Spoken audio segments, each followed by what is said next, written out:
What's that, Kyle? Is that a Bears win?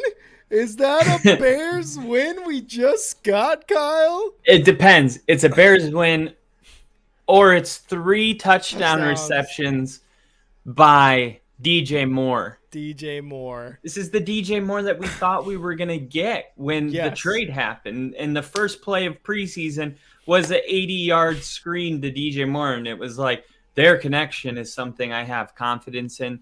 And then it just came out today. It was amazing. DJ Moore is never in his career, and I looked it up during the stream, had 3 touchdowns in a game. He's only had 2 touchdowns at most. You know, his time in Carolina was a little bit rocky with some quarterbacks here, some quarterbacks there. But his connection with Justin Fields has been amazing this year. I saw it just now on the stream and the post game. Justin Fields, when he's passing to DJ Moore, has a perfect QBR.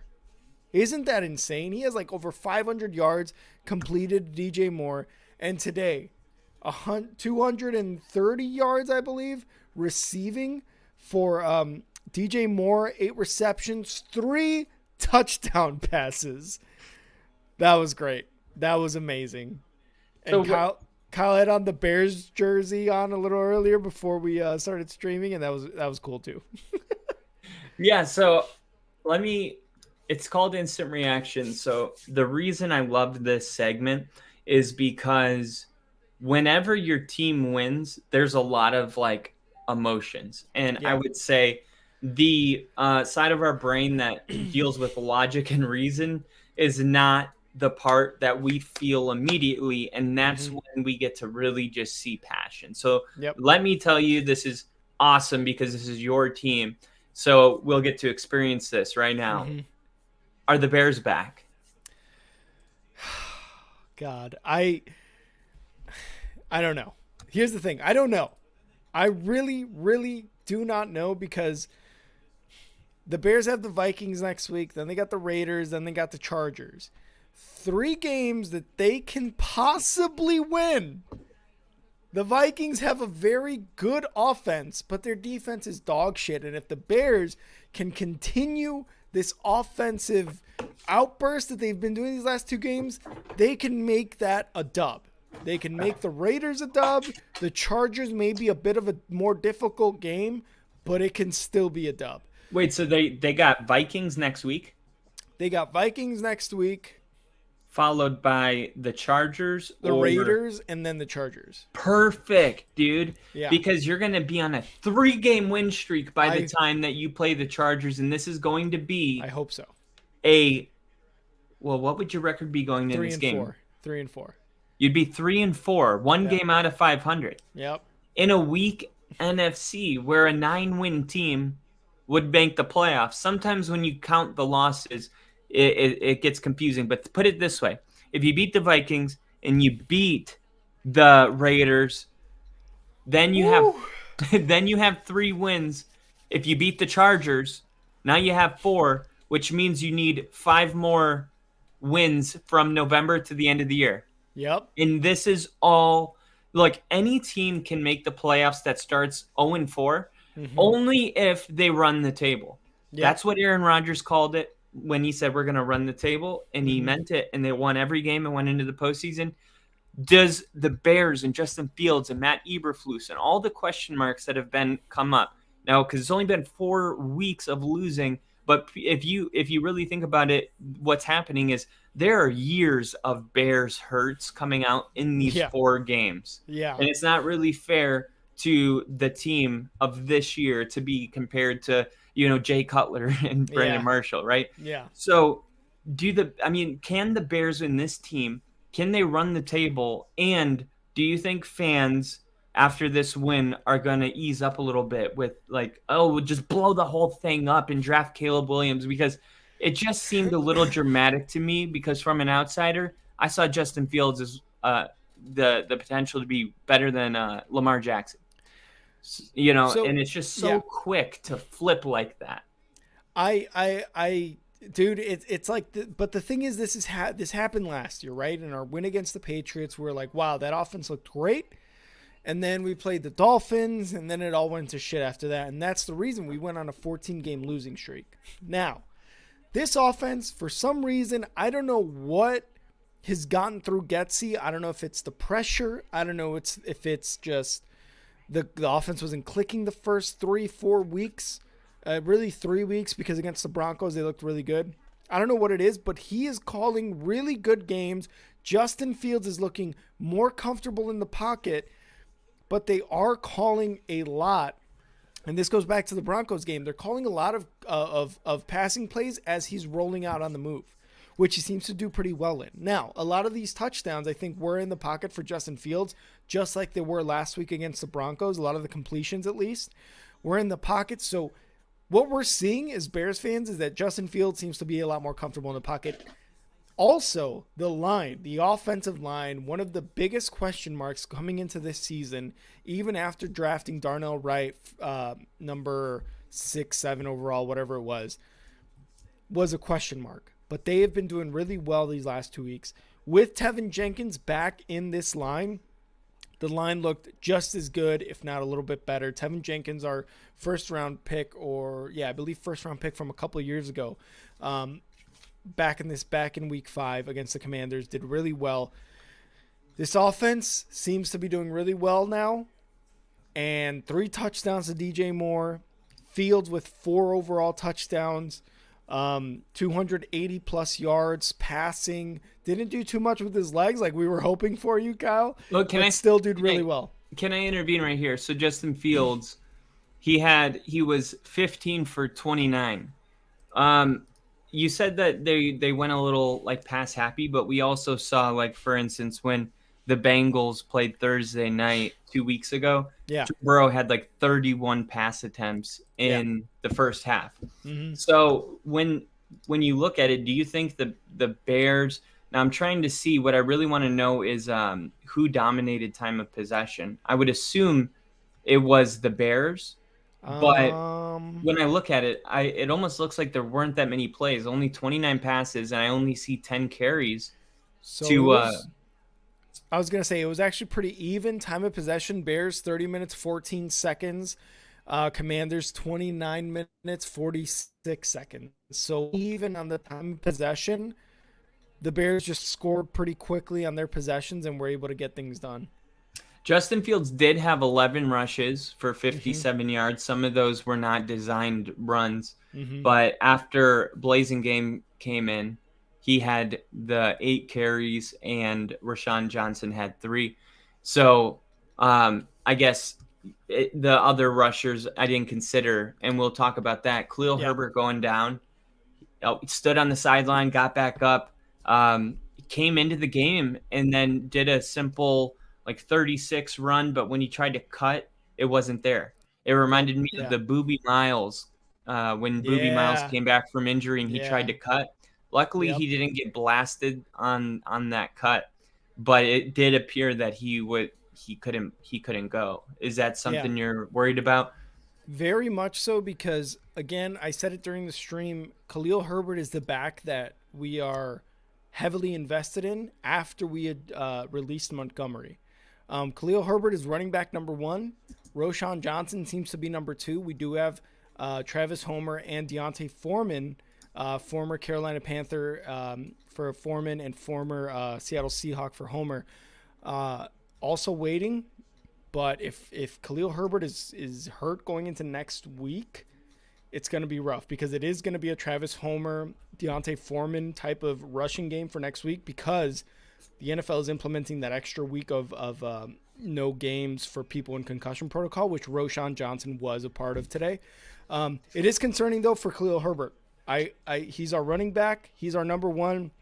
He did really well this game, and it sucks that he got hurt there on that pass that if Fields just would have thrown it an extra yard further, he probably would have completed, and there would be no injury right now for Khalil Herbert. It is worrying, but we have two solid veteran backups who can take that from Khalil Herbert. And you saw that Blasingame came in the game and was able to rush pretty effectively for the Bears. So Yeah. great game in the rushing. So I am seeing here the instant update that they have so far from Pro Football Network. It is a ankle injury. So For Herbert. I guess his right leg got pinned under him while adjusting to catch the third down pass. Yeah. And he was able to walk off under his own power if you didn't actually get to see it. But he went straight to the medical tent. Following a brief evaluation, he left the tent, tried to come out of the game. It was still bothering him, but it is an ankle. So that does sound like you avoided any kind of ACL, MCL, Achilles, all the terrible things. Thank God. So hopefully he'll be able to come back soon. And then for the Commanders, I mean, let's talk about the Commanders for a second, because going into this game, I believe that the Commanders were a dark horse playoff team. They have a good roster. They battled with the Eagles. I mean, that game, everybody was like, oh, they're definitely a wild card type team. Yeah. Sorry. And now the Commanders are 2-3 and the Bears are 1-4. You know what I mean? It's like, what a change of events for Commanders. And I guess the message has to be, this is just one game. And do you still consider the Commanders a playoff team, or on the fringe of a playoff team? After this game, I'm not going to lie, I'm thinking they're a fringe team. They played the Eagles pretty tough. And to be honest, we had our week 5 prediction episode before this game stream. I had them beating the Bears, and I think a lot of people had them beating the Bears. You were probably one of the you were 1%, and the 99% had the Washington Commanders. You had the Bears winning this game, and the 99% had the Commanders winning this game. It seems like Washington has their quarterback in Sam Howell. He threw the ball 51 times, 388 yards, 2 touchdowns, and an interception. They have their quarterback, but it's just they're having a tough time right now. 2 losses in a row, one to the Eagles, one to the Bears. One was a very good loss. The other one was a very questionable loss, which was against the Bears. They seem to be a fringe. Eagles and Cowboys, definite playoff teams. Commanders, there's a possibility for a wild card, but after this game, it's only 5 weeks into the season. We're just a little over a quarter of the season into the we're over a quarter of games into the season, but they look like a fringe playoff team. Yeah, and for the Commanders, Sam Howell, 37 for 51, 388 yards, 2 touchdowns, 1 pick. He was sacked 5 times, but he had a QBR of 99.1. Sam Howell definitely seems like I will say long-term quarterback for the Commanders. I mean, until they have a better option, I do believe that this Sam Howell will impress the team enough to where they don't have a high enough draft pick for the QB controversy to really happen. I think people might just buy into the Sam Howell. I like him. But Definitely. they were forced to become one-dimensional. And that's what I wanted to say. Like the Commanders, the type of football team they are, they can't afford to dig themselves into a hole. Brian Robinson is a very good running back, a very, very, very good running back. He can't have only 6 carries on the day. You can't have only 10 yards either. He can't have only 10 It's yards. insane. The Bears rush defense. No offense to the Bears, and this is why stats are weird, because now you're going to jump the board. Yep. And the Bears, they're not like 10 yards. Come on, man. Like there's no way that the Bears really could shut them down like that, but they were playing from behind and they had to abandon the run game. And I really think in order for the Commanders team to really tap into their full potential, whatever kind of is clicking in Sam Howell when he's down by a bunch, that needs to click much earlier in the game. And they need to also establish the run. This has to be a physical team that, uses, but I get it. And unlike the Atlanta Falcons and some of these other teams that have Kyle Pitts and Drake London and don't use them, they're like, we have Scary Terry and we have Dotson. Don't forget about Logan Thomas, who only had 9 receptions for 77 yards and a touchdown and dropped a big one. Yep. And got stripped. Curtis Samuel also. Jamison Crowder. I know he's not a huge name, but he's very reliable veteran at this point.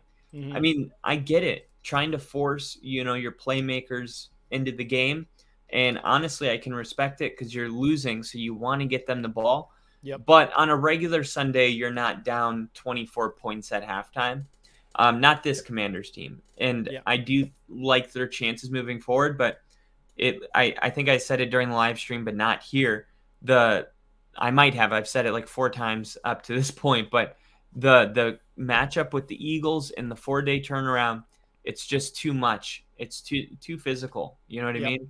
Yeah. So I'm not gonna sell my stock on the Commanders. I still believe in them. I just think it was too close. Things didn't go their way. Then they had to abandon the run game. It just wasn't an ideal anything for the Commanders. And they still almost came back into this game. The pick 6 makes it look a little further, but it was a 10-point game at one point. And, things just kind of got weird with the pick 6 and the 40. And the field goal. Because of the failed 4th down. So it looks a little bit worse than it was, but it was a blowout in the first half. Make no mistake about it. But the Commanders won that 3rd quarter, and they came close to making this a really competitive game and just missed the mark there at the end. Yeah, and don't get me wrong, right? There's still 12 games left in this season. There's still plenty of time for the Commanders to be able to right the ship and, at best, try to be a wild card team. The Bears still have 12 games left as well, and we talked about their schedule earlier. Like there is room to get to 500 right now, and looking after that Chargers game, they can go to 4-4, then that'd be great, because the way this offense is doing, it's looking like it can beat some defenses, it can beat some teams. The Vikings defense is bad, the Raiders defense isn't great. Chargers defense isn't great either, but we have to look at the Chargers offense too, is something we need to stop. But regardless, this is something that their schedule coming up is something that is possible. Huge shout out to DJ Moore, 3 touchdowns. Fields, 282 yards, I believe it was 282. Yeah, 282, 4 touchdowns. Khalil Herbert for putting his body on the line and still rushing for 76 yards. Cole Kmet with his 3rd touchdown in 2 games. And then the 5 sacks from this defense. This defense seemed to be playing inspired after all the shit they got from last week, from letting up that win. They played inspired, and they said, you know what? It's not going to happen again, because that 3rd quarter, like you said, they won that 3rd quarter, the Commanders did, and then going into that 4th quarter, the Bears defense seemed to buckle down a little bit, get some interceptions, get some sacks, strip the ball, get some turnovers finally, and get the win. Yeah. really put at ease all of Bears fans' minds. Two-part question. So, do you think that the Bears, um, because of what happened last week with Denver, do you think that played a big factor in how the Bears approached the second half of the game? And I know part B of my question is, I know when Denver lost Demaryius Thomas, we had a very the following game was very emotional. Mm-hmm. When DeMar Hamlin last year came back from injury, they returned the opening kickoff. There is something, it's kind of like momentum. It's not measurable, but I do believe that when something like what happened before the game with Yeah. Dick Butkus happens, Yeah. the team can kind of tap into the emotional side. Like, remember we talked about Brett Favre Yep. game because the Packers play the Raiders this Monday. That hasn't happened since then. So like there's all these kind of historical moments that kind of follow things like that. Do you think that that played a factor in today's game? And I think as a Bear fan, you'd probably hope not, but it has to, right?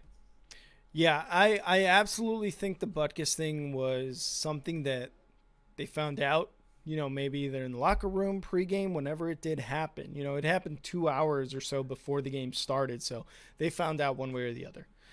Definitely think that did play an emotional part into the game the defense played. Hey, Butkus was a linebacker, one of the toughest motherfuckers out there, and he would want to see a win and a big game from the defense. For sure. Definitely tapped into that part of their brain, of their emotions, absolutely. As far as looking back to last week with the Bears defense and what happened with the against the Broncos, that third quarter was scary. The Commanders scored 11 points in that third quarter, a touchdown and 2-point conversion plus a field goal. And the Bears were looking up at the scoreboard, at least the defense wasn't. It was like, oh, we've been outscored 11-0 right now. Okay.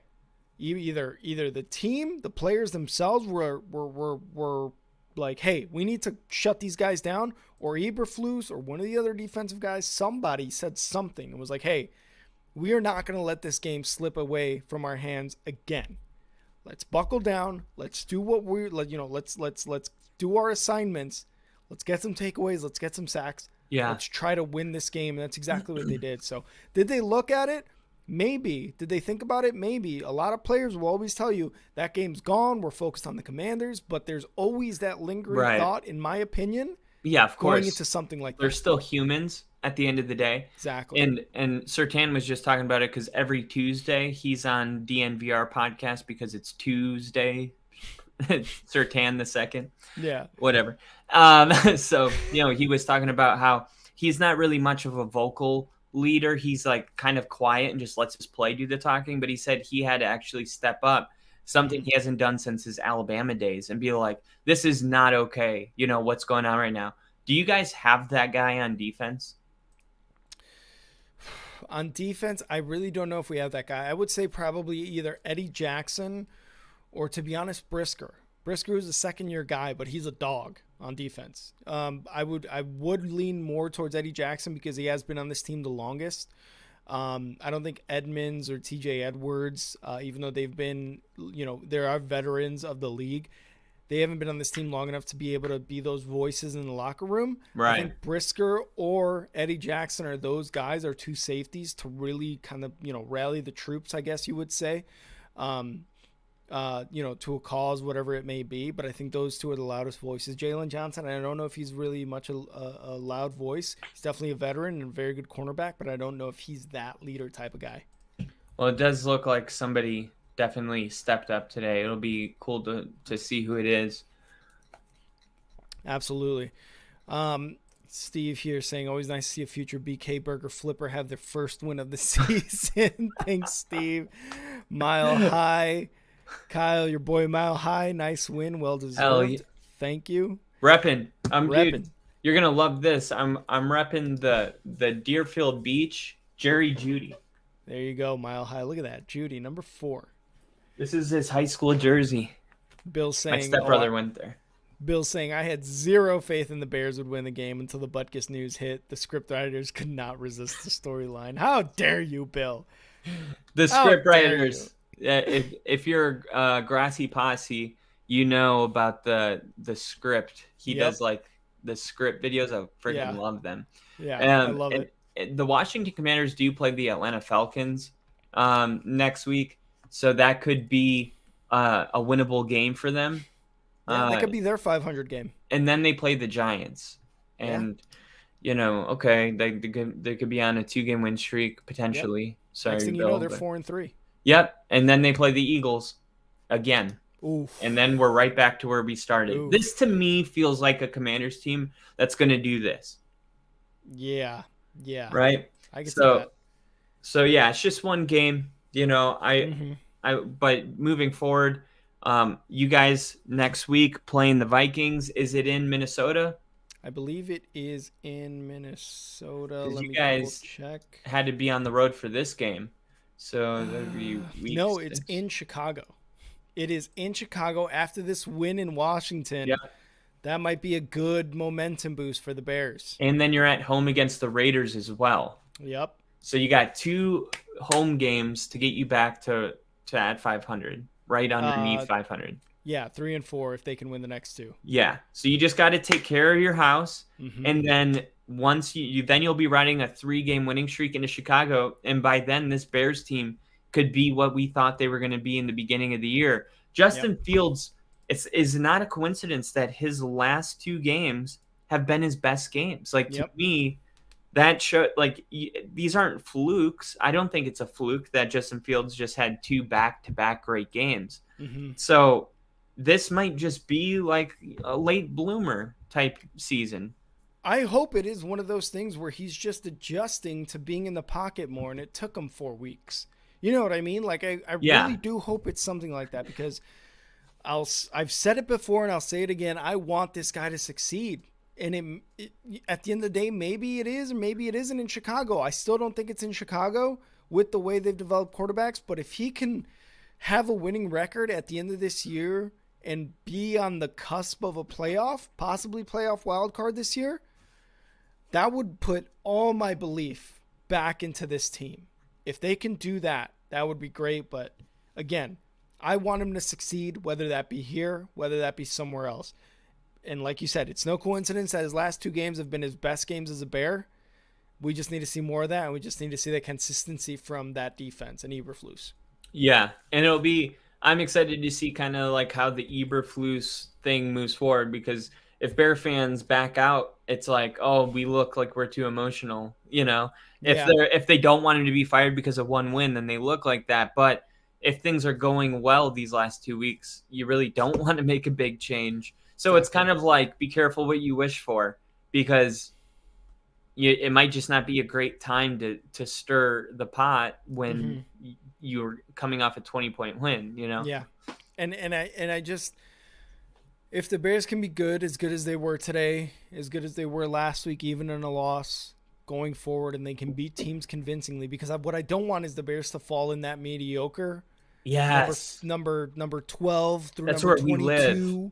You know what I mean? Like, you don't want to be that team that is like, 5 and 12. They might make the playoffs. They might not. They had a 9-8 record. Oh, they're pretty good. I don't want to fall into that. The Steelers last year. The Steelers, exactly. The Steelers, Patriots. Tomlin's never had a losing record. Yeah, but how many times has he picked in the, early in the first round? It's like, he's too good of a coach to have a losing record, but he's not a bad enough coach to get the players necessary to get a real winning record. You know what I mean? Exactly. That's why he's just always 9-7. Exactly. So I don't want the Bears to fall into that category. I just want the Bears to continue this ride for as long as it's going to take. And if they can get 3 wins in the next 3 games, they go against the Saints and then the Panthers after these next 3 games. Really? So dude, this could be the first game of a 7-game win streak. You understand, this is exactly what the Bengals did. They came out Joe Burrow's second year and they lost their games. And at week 4, they had a crazy big game on Thursday Night Football, oddly enough, against Jacksonville, won that game and went on to the Super Bowl. Yep, exactly.